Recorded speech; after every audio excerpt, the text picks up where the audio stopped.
In this video, we're going to be talking about signature 5-star weapons in Genshin Impact. Because my main concern as of late is that signature 5-star weapons have become way too niche for any other character to use. Of course, that's kind of the point for signature 5-star weapons. They're meant to be used by only one person. However, that wasn't always the case. You can often use that 5-star weapon on another character, so that weapon would be a huge benefit to your account. However, nowadays it's not really the case. You have to be much more careful about which weapons you get for your account if you're a relatively low spender for this game. First, let's talk about how they work.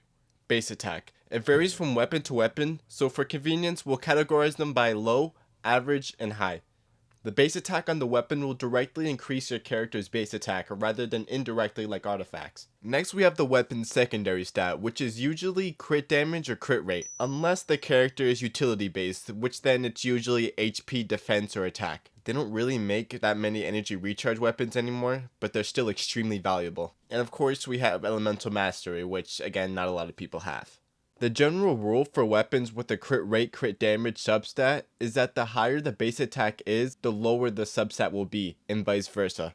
This is prevalent on characters who don't really scale off attack, so their base attack on their weapon is really low, but it's compensated with a really high crit rate or crit damage. You can see this on characters like Nuvolette and Tainari.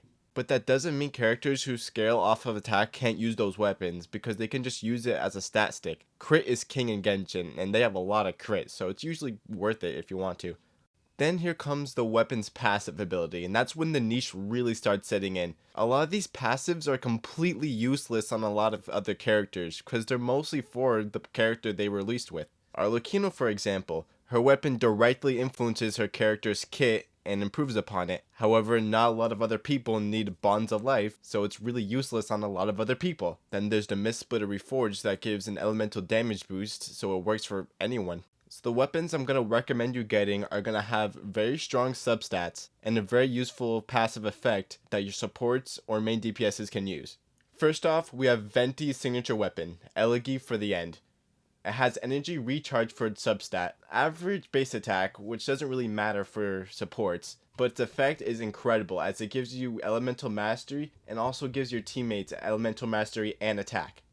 It's easy to proc too. All you need is your elemental skill or elemental burst to hit enemies 4 times, which you can do off field. It's not one of those weapons I would pull for on purpose, however don't be too sad if you get it when you lose a 50-50 on the weapon banner. Next up we have Nahida's signature weapon, 1000 Floating Dreams. Has average base attack, elemental mastery for its substat, and its passive effect will grant them elemental mastery along with more elemental mastery or elemental damage according to what their teammates are. More elemental mastery for the teammates who are the same element as you, and elemental damage for the teammates who are a different element than you. Very good weapon that provides a lot of personal damage and a lot of damage for your teammates. Highly recommend getting. Next up is Freedom Sworn. Gives you elemental mastery, your teammates attack and normal attack damage, great for general use, good for personal damage. Your sub DPSs, your supports will love them. Get it. Next up we have the Mist Splitter Reforged. It has an average base attack and a crit damage substat. Its passive effect grants it all elemental damage boost that increases when you use an auto attack, elemental burst, and when your elemental energy is 0, which go together perfectly. Pretty much every sword wielding main DPS wants this weapon, so go ahead and get it if you want to make your account that much more valuable. Next up we have the Staff of Homa, Hu Tao's signature weapon. Average base attack, crit damage for its substat, and it gives the user HP. However, the HP in its passive can be converted to attack, so this can be wielded by characters who scale off attack and HP. A great DPS weapon. You should have at least 2 copies of this on your account, or none if you don't want it. Next up we have the Amos Bow. Insane damage, insane passive effect, it's incredible.